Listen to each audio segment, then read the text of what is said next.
Indonesia Corruption Watch mengkritik Kejaksaan Agung yang memamerkan tumpukan uang senilai 6,6 triliun rupiah, hasil dari penyelamatan keuangan negara. Kepala Divisi Hukum dan Investigasi ICW, Wana Alamsyah, mengatakan hal tersebut tidak substansial dan hanya pencitraan semata. Menurut Wana, laporan ICW pada Desember 2004 mencatat nilai kerugian keuangan negara akibat tindak pidana korupsi sekitar 300 triliun rupiah.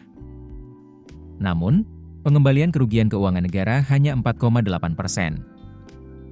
Artinya, kinerja penegak hukum untuk merampas aset dan mengembalikan kerugian keuangan negara tidak berhasil. Berdasarkan hal tersebut, ICW mendesak agar pemerintah berfokus pada hal yang substansial, yakni memaksimalkan pengembalian kerugian keuangan negara.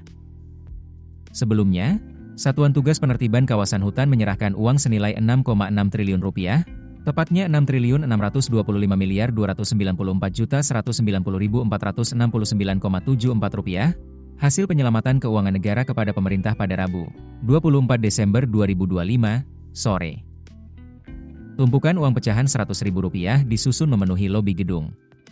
Uang yang dikemas dalam plastik itu disusun membentuk lorong dari lobi hingga ke dalam gedung tindak pidana khusus Kejagung. Tumpukan uang tersebut diturunkan dari mobil box dan dipindahkan menggunakan troli oleh anggota TNI. Presiden Prabowo Subianto pun menghadiri penyerahan uang triliunan tersebut. Selain itu, sejumlah Menteri Kabinet Merah Putih turut hadir dalam acara tersebut. Mereka adalah Menteri Keuangan Purbaya Yudi Sadewa, Menteri Pertahanan Syafri Syamsuddin, Menteri Investasi dan Hilirisasi Kepala BPKM sekaligus CEO dan Antara Rosan Perkasa Ruslani, dan Menteri Kehutanan Raja Juli Antoni.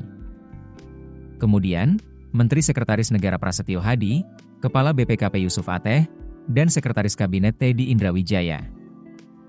Sebagai informasi, penyerahan ini merupakan bagian dari hasil penguasaan kembali kawasan hutan tahap 5 dengan total luasan 896.969,143 hektar. Tercatat dalam kurun waktu 10 bulan, Satgas PKH telah menguasai kembali lahan perkebunan seluas 4.081.560,58 hektar atau mencapai lebih dari 400% dari target yang ditetapkan, dengan nilai indikasi lahan yang telah dikuasai kembali mencapai lebih dari 150 triliun rupiah.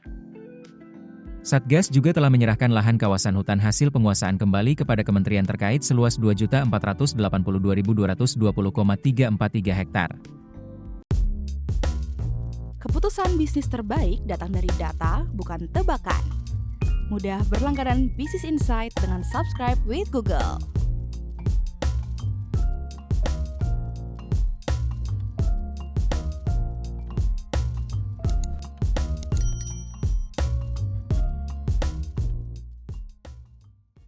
Download aplikasi Kontan sekarang di App Store atau Play Store.